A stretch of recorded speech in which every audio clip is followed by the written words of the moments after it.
اور قرآن مجید کی سورہ الصبا ہے۔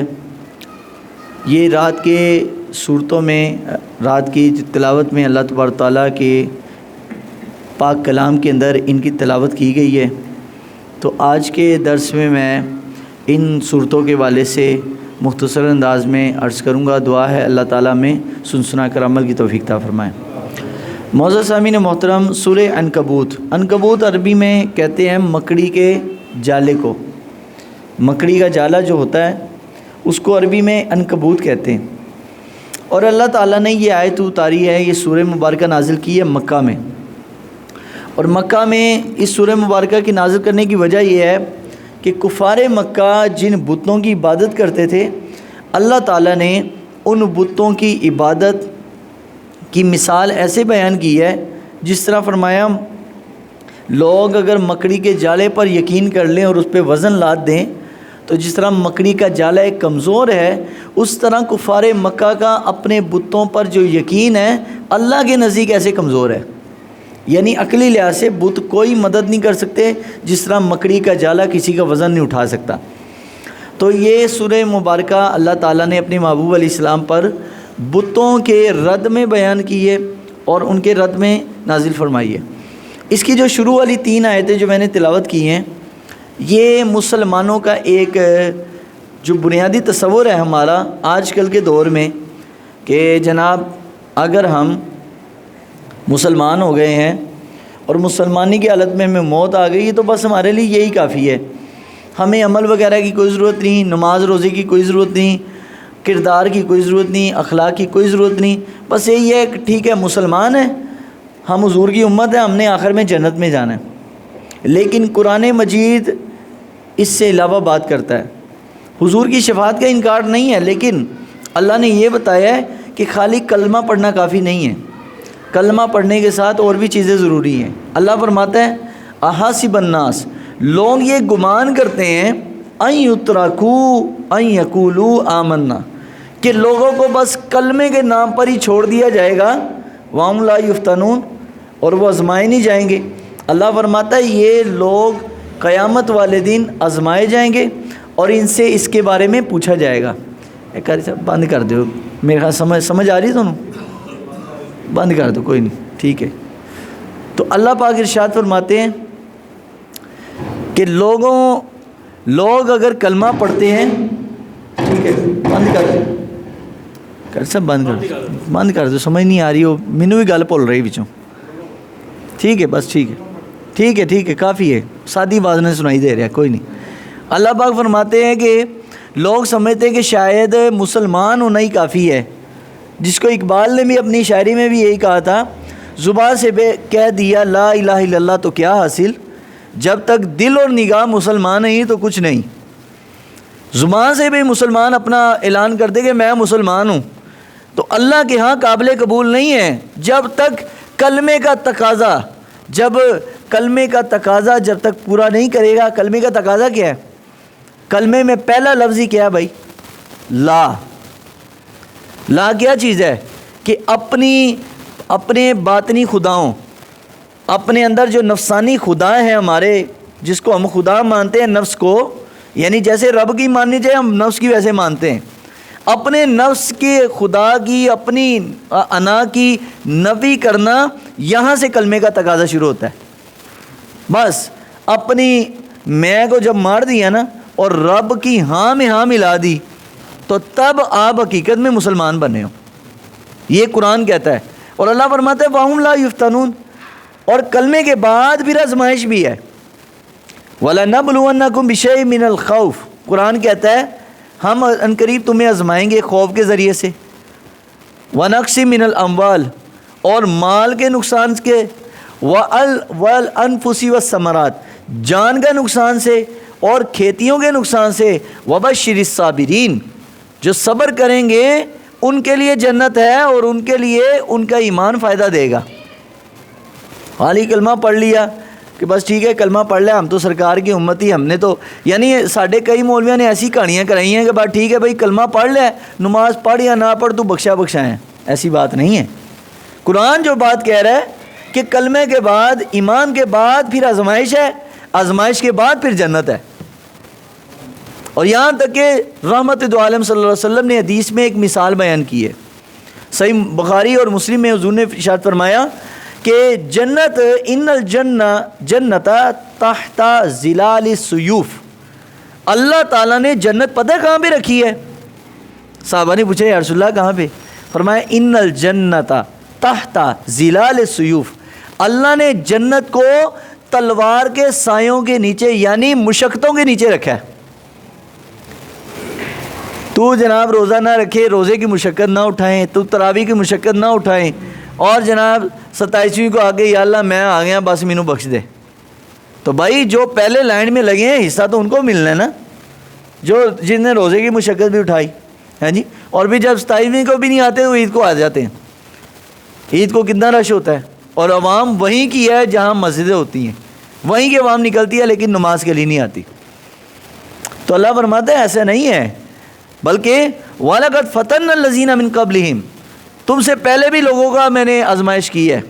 فَلَيَعْلَمَنَّ اللَّهُ الَّذِينَ صَدَقُوا وَلَيَعْلَمَنَّ اللَّهُ الْكَاذِبِينَ، اللہ فرماتا ہے اس لیے ان کی آزمائش کی ہے تاکہ جو مخلص ہے وہ جدا ہو جائے اور جو کھوٹا ہے وہ جدا ہو جائے۔ کھوٹے اور کھرے کا فرق کرنے کے لیے میرے رب نے یہ سورہ مبارکہ کے اندر، میرے رب العالمین نے یہ ان کی تعریف بیان کی کہ کھوٹے اور کھری کی پہچان ہو جائے کہ اللہ کے نزدیک مخلص کون ہے اور اللہ کے نزدیک بے ذوق کون ہے۔ تو خالی کلمہ پڑھنا ہی ضروری نہیں ہے، کلمے کے ساتھ ساتھ کلمے کے تقاضے بھی پورے کرنا ضروری ہے۔ تو سورہ عنکبوت کے بعد ہے سورۃ الروم۔ سورۃ الروم میں بنیادی طور پر اللہ رب العالمین جل وعلا نے جو مضامین بیان کیے ہیں وہ بھی بڑے دلچسپ ہیں۔ سورہ روم نازل ہوئی ہے مکہ کے دور میں، اور جب رحمت دو عالم صلی اللہ علیہ وسلم تشریف لے گئے مدینہ منورہ 2 ہجری میں، آج 17 رمضان المبارک ہے، آج یوم بدر ہے، آج کے دن بدر کی جنگ ہوئی، لیکن آج اس سورت کا آج کے دن کے ساتھ بڑا گہرا تعلق ہے۔ یہ سورہ مبارکہ نازل ہوئی تھی 2 سال پہلے بدر کی جنگ سے پہلے، مکہ میں ہجرت سے پہلے۔ تو سرکار دو عالم صلی اللہ علیہ وسلم کے پاس خبر پہنچی کہ ایرانی جو کہ آتش پرست تھے، آگ کی پوجا کرنے والے، یہ جیت گئے رومیوں کے ساتھ۔ رومی اس زمانے کی سپر پاور تھی، عیسائیوں کی حکومت تھی، اور عیسائی کیا ہے؟ اہل کتاب ہے۔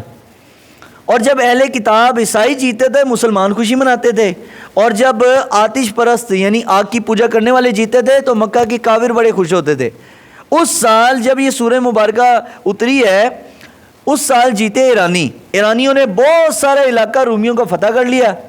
تو مکہ کے بت پرست خوش ہو گئے کہ دیکھو بھائی ہم بھی کسی کی پوجا کرتے ہیں، اور جو آگ کی پوجا کرتے ہیں ہم لوگ آپس میں زیادہ قریب ہیں مذہبی تصور کے لحاظ سے، تو لہٰذا وہ جیتے ہیں تو ہمیں خوشی ہے۔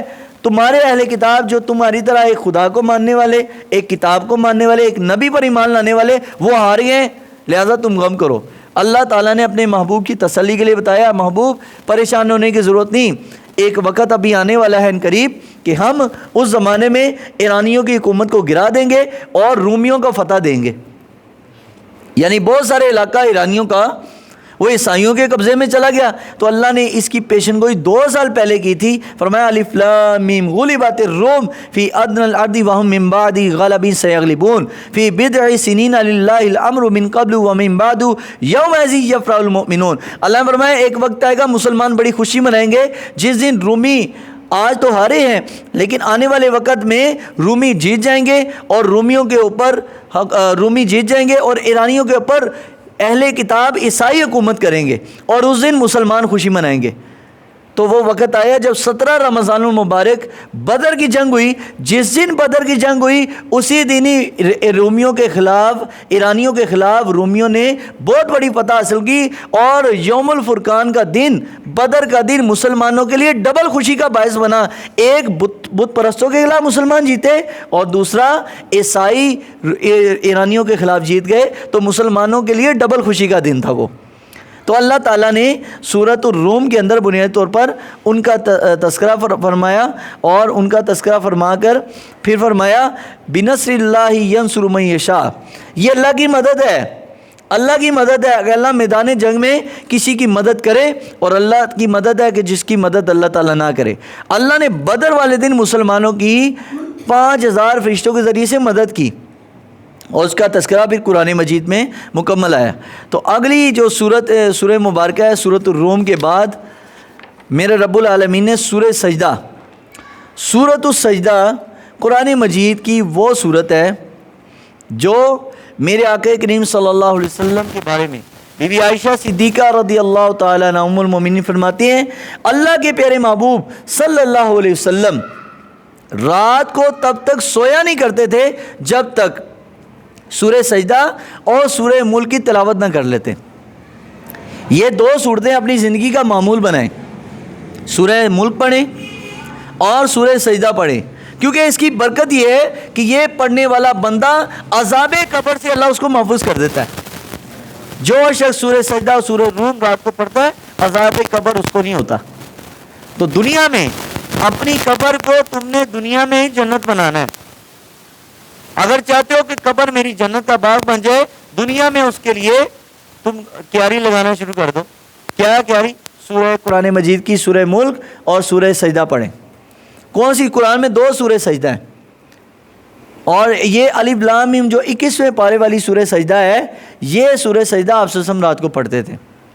تو اس سورہ سجدہ میں بھی بنیادی طور پر اللہ رب العالمین نے انہی چیزوں کا تذکرہ فرمایا جو سورہ ملک میں کی ہے، یعنی آخرت، انسان، مسلمانوں کے بنیادی عقائد، مسلمانوں کی دین کی بنیادی باتیں جس کو ہم ایمان مفصل، ایمان مجمل میں ذکر کرتے ہیں، تقدیر کے بارے میں، اللہ کے بارے، فرشتوں کے بارے، نبیوں کے بارے میں، اور آخرت کے حساب کتاب اور جنت دوزخ کا تذکرہ، یہ اللہ تبارک تعالیٰ نے اس صورت میں سارا ملا کر مختصر انداز میں آپ کو بتا دوں یہ کیا ہے۔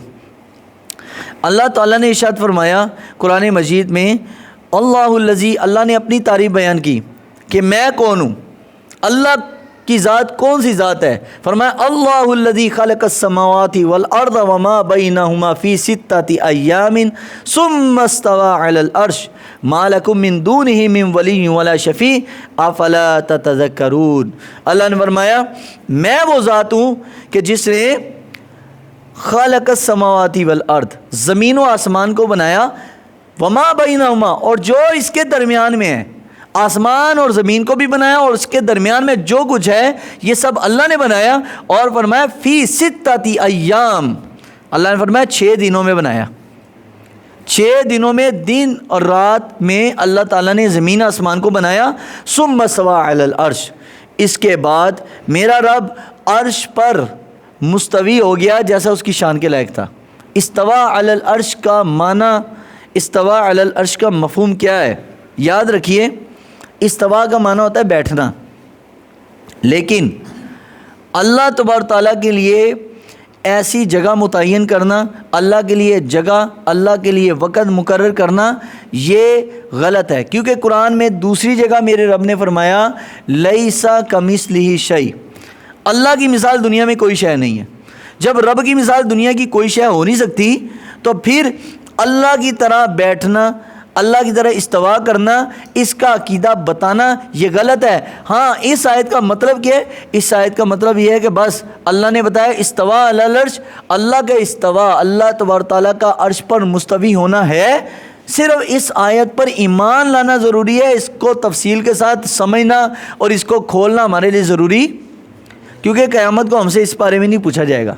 ہم سے پوچھا جائے قرآن پر ایمان لائے کہ نہیں لائے، یہ نہیں پوچھا جائے گا اللہ کے بارے میں، استوا علی العرش کے بارے میں تمہارا کیا عقیدہ ہے، اللہ نے یہ تو نہیں پوچھنا، اللہ نے ہمارے عمل کے بارے میں پوچھنا ہے، اس کے بارے میں عقیدہ پوچھنا ہے کہ استوا علی العرش، ہم کہیں گے اللہ جیسا تیری شان کے لائق ہے ہمیں معلوم نہیں ہے، تیری ذات کتنی بڑی ہے، تیری ذات نہ زمین میں سماتی ہے نہ آسمان میں، تو اللہ کی ذات اس سے پاک ہے کہ اس کو کسی جگہ کے اور کسی وقت کے ساتھ مقرر کیا جائے، اللہ تعالیٰ ان حدوں سے پاک ہے۔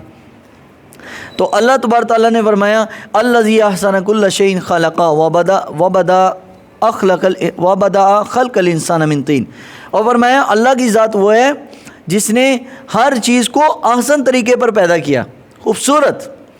یار ایک سادہ سی میں آپ کو مثال دیتا ہوں، انسان کا دانت ٹوٹ جائے نا کسی کا، تو دانت ٹوٹنے پر اگر آپ کبھی دیکھیں کہ دانت ٹوٹنے کے بعد جب ڈاکٹر دانتوں کا اس کا نیا دانت لگاتا ہے تو کیا وہ حسن قائم رہتا ہے؟ اس میں ایک عیب آ جاتا ہے، چاہے ڈاکٹر جتنا مرضی خوبصورت دانت لگا دے، لیکن وہ چیز نہیں ہوتی۔ انسان کے سر پھٹ جائے، کوئی جلد کا حصہ پھٹ جائے، کوئی وہاں پر چوٹ لگ جائے، انسان کی وجہ سے ہوتا ہے، لیکن جب اس کے بعد وہ درست ہوتا ہے، یعنی مرہم پٹی ہو جاتی ہے، وہ سیٹ ہو جاتا ہے، اس کے بعد اس میں وہ خوبصورتی باقی نہیں رہتی۔ تو اللہ تعالیٰ فرماتا ہے میں نے ہر چیز کو خوبصورت احسن بنایا، وَبَدَأَ خَلْقَ الْإِنسَانَ مِنْ طِينٍ، اور انسان کو مٹی سے بنایا۔ اور بھائی انسان کا آغاز بھی مٹی ہے، انسان کا آخرت بھی مٹی ہے، تو پھر تکبر کس بات کا بھائی؟ شروع بھی مٹی، آخر بھی مٹی، پھر بھائی اکڑ کس بات کی؟ پھر غرور کس بات کا؟ جب جانا ہی مٹی میں ہے اور پیدا بھی مٹی سے ہوئے، پھر بھی انسان کہتا ہے میری ناقد مکھی بھی نہ بوے، یعنی اتنا تکبر اور انا ہوتی انسان کے اندر۔ تو لہٰذا ہمیں چاہیے ان چیزوں سے بچیں۔ آگے سورۃ الاحزاب ہے۔ سورۃ الاحزاب، احزاب عربی زبان میں حزب کو کہتے ہیں، یعنی بہت سارے لشکر جب مدینہ پاک پہ حملہ، انہوں نے مدینہ پہ حملہ کیا نا، لشکروں نے، فوجوں نے، بہت ساری فوجیں آئیں مدینہ پر، اس موقع پر اللہ نے سورہ احزاب اپنے محبوب پر نازل کی۔ اب جب مدینہ پاک پر حملہ ہونے لگا نا، اس سے پہلے ہی حضرت سلمان فارسی نے بارگاہ رسالت مآب علیہ السلام میں عرض کیا۔ سلمان فارسی انہوں نے عرض کیا یا رسول اللہ صلی اللہ علیہ وسلم، ایرانی لوگ جب جنگ کرتے تھے ان کا طریقہ کار یہ ہوتا تھا کہ وہ اپنے شہروں کے ارد گرد خندقیں کھود دیتے تھے، گڑھے بہت گہرے، اور تاکہ کوئی گھوڑا بھی ٹاپ کر نہ آ سکے، 10-10 گز چوڑے اور 10 گز گہرے گڑھے کھود دیتے تاکہ کوئی بھی فوج ان کے علاقوں پر حملہ نہ کر سکے۔ تو آپ ایسے کریں، ہم اگر خندقیں کھود دیں تو نبی پاک صلی اللہ علیہ وسلم کے صحابہ خندقیں کھودنا شروع ہو گئے، 1500 صحابہ ہیں اور خندقیں کھود رہے ہیں مدینہ منورہ کے اطراف میں۔ آج بھی بعض جگہ پر وہاں خندقوں کے نشان مدینہ پاک میں کئی جگہ پر موجود ہیں۔ اب خندق کھود رہے ہیں نا، تو نبی پاک صلی اللہ علیہ وسلم نے یہ نہیں کہا چلو بھائی شروع کرو کام، نہ حضور خود ساتھ گئے، اور رحمت دو عالم صلی اللہ علیہ وسلم اپنی پشت مبارک پر حضور مٹی ٹوکروں پہ اٹھا کے مٹی پھینک رہے، اور یہاں تک کہ میرے آقا علیہ السلام کا جسم مبارک بڑا شفاف رنگ تھا اس کا، حضور کے جسم کی جو سفیدی تھی اس قدر مٹی حضور نے اٹھائی ہے کہ وہ سفیدی نبی علیہ السلام کے جسم کی مٹی نے چھپا لیا اس کو، بلکہ میں تو یوں کہوں گا مٹی نبی علیہ السلام کے جسم کو چومنے لگی، اور حضور نے اس قدر مٹی اٹھائی، کہتے تو فرشتوں کو تو فوراً خندق بن جاتی، لیکن سرکار نے نہیں کہا، خود مل کے کام کیا، دین کا کام خود کیا۔ اس کا مطلب دین کا کوئی بھی کام ہو، چاہے مٹی بھی ہو اس میں، چاہے اس میں کوئی گندگی بھی ہو، کبھی خود کیا کریں، مسجد میں آگے جھاڑو دیں، صفائی کریں مسجد کی۔ یہ ضروری تو نہیں ہے کہ مسجد کے کسی مولوی کا ہی کام ہے، یا مولوی نے ہی لیٹرین صاف کرنی ہے، کبھی خود بھی آگے کرو بھائی، ثواب ہے، بہت ثواب ہے۔ جب ہمارے آقا مولا صلی اللہ علیہ وسلم نے اپنے کاندھے پر مٹی خود لا دی ہے تو ہمیں کون سی شرم ہے؟ الحمدللہ ہم خود 12 مسجد صاف کرتے ہیں، اپنے مدارس کو خود صاف کیا ہے، خود جھاڑو دیے ہیں، خود وہاں کے گٹر بھی صاف کیے ہیں۔ آپ سمجھے مولوی بات چٹے کپڑے پا کے بہ گئے، ایسی بات نہیں ہے۔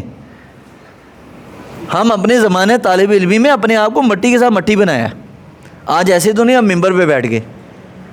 تو بھائی کبھی آ کے آپ کی مسجد میں کبھی مکھیاں بیٹھی ہوتی ہیں، آگے پوچھتے تو ہے صفائی کیوں نہیں ہوئی؟ تو بھائی کبھی خود بھی آگے کیے کہ خالی پوچھنا ہی ہے؟ خود آگے کبھی کہو جی مولوی صاحب آج خبردار آپ نے وضو خانے صاف نہیں کرتے، ہم کریں گے، کریں نا، ثواب کا کام ہے۔ آپ نے کوئی کسی شیٹ چودھری کا گھر صاف کرنا ہے، آپ نے جس رب کا گھر صاف کرنا ہے وہی تمہیں اجر دے گا۔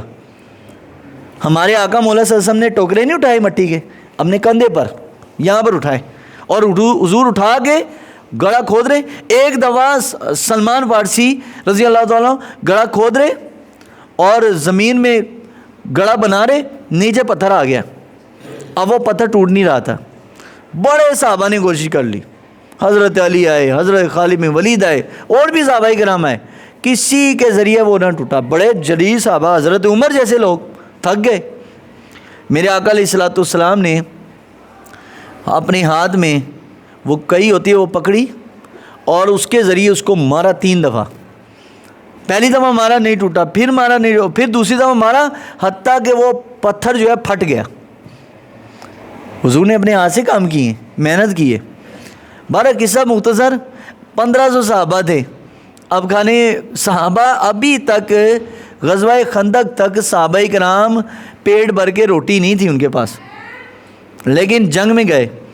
اب ایک صحابی ہے، یا رسول اللہ مجھ سے کام نہیں ہو رہا، میرے پیٹ میں کچھ ہے نہیں، میں نے پتھر باندھا ہوا ہے تو میں بڑا بھوکا ہوں آج۔ تو حضور نے فرمایا دیکھو تم نے ایک پتھر باندھا ہے، اپنا کرتا مبارک اٹھایا، فرمایا دیکھو میں نے پیٹ میں 2 پتھر باندھے ہیں۔ روٹی نہیں تھی صحابہ کے پاس۔ تو ایک صحابی بڑا ہی پریشانی کی حالت میں، حضرت جابر، وہ بارگاہ رسالت میں حاضر ہوئے۔ عرض کیا یا رسول اللہ صلی اللہ علیہ وسلم، میں نے گھر میں ایک چھوٹا سا بکری کا بچہ وہ ذبح کیا ہے اور تھوڑا سا آٹا تھا، آپ ایسا کریں 5 یا 6 بندوں کو لے آئے، میں نے کھانے کا انتظام کیا ہے، آپ تو کھانا کھائے نا۔ ہے وہ نبی جس کو اپنا فکر نہیں، اپنی امت کا زیادہ فکر ہے۔ حضور نے یہ نہیں کہا ٹھیک ہے یار ہم تو کھاتے ہیں نا، 1400 بندے بعد میں دیکھی جائے گی۔ حضور نے سب کو فرمایا بھائی آ جاؤ بھائی، جابر کی سب نے دعوت کی ہے، سب کی دعوت جابر نے کی ہے۔ جابر رضی اللہ تو پریشان ہو گئے کہ 6 بندوں کا کھانا 1500 کو کہاں پہنچاؤں گا۔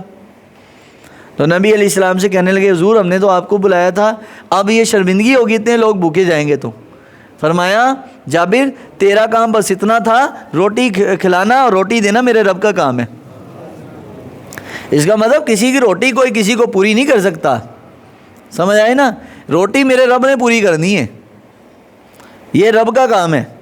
تو حضرت جابر کو حضور نے فرمایا بھائی ایسا کرو جو سالن پکانے لگے ہو وہ برتن میرے پاس لے کے آؤ۔ برتن لائے گا، وہ آٹا جو گوندا ہوا ہے، فرمایا جو آٹا بھی گوندنا ہے وہ آٹا لے کے آؤ۔ آٹے میں حضور نے اپنا لعاب دہن ڈالا، سالن میں لعاب دہن ڈالا، اور حضور نے فرمایا اس کے اوپر ڈھکنا نہیں اٹھانا، بس سالن ڈالتے جاؤ اور پورا ڈھکنا نہیں اوپن کرنا، اور آٹے کے اوپر کپڑا رکھ دو اور کپڑا نہیں اٹھانا، بس کپڑے کے نیچے سے آٹا لی جاؤ اور روٹی پکائی جاؤ۔ 1500 صحابہ نے، کتنے بھائی؟ 1500 صحابہ، جنگ احزاب خندق کا موقع ہے جس وقت یہ سورۃ مبارکہ اتری، 1500 صحابہ نے حضرت جابر کے گھر سے 20 کی ٹولیوں میں آتے، کمرے پہ بیٹھتے، کھانا کھاتے چلے جاتے، 20 آتے کھاتے چلے جاتے، 20 آتے کھاتے چلے جاتے، 1500 صحابہ کھا گئے پیٹ بھر کر، اگلے وقت کے لیے بھی لے لیا اور محلے میں بھی بانٹ دیا حضرت جابر نے، اور اپنے رشتہ داروں کو گھر بھی بھیج دیا۔ بالآخر جب برتن اٹھایا، سر اس کا اٹھایا، ڈھکن اٹھایا سالن کا، اور آٹے کے اوپر سے کپڑا اٹھایا، بالکل آٹا بھی اتنا تھا اور سالن بھی اتنا تھا جتنا پکانے کے ٹائم تھا۔ یہ حضور کا معجزہ تب ظاہر ہوا، اور یہی وہ موقع تھا جب ہمارے آقا مولا صلی اللہ علیہ وسلم نے حضرت جابر کے 2 بچوں کو زندہ کیا تھا۔ ان کے 2 بچے جب حضرت جابر ذبح کر رہے تھے نا، اس لیے حکم ہے کہ بچوں کے سامنے وہ کام نہ کرو کہ اگر بچے نقل اتارے تو وہ نقصان اٹھا لیں گے۔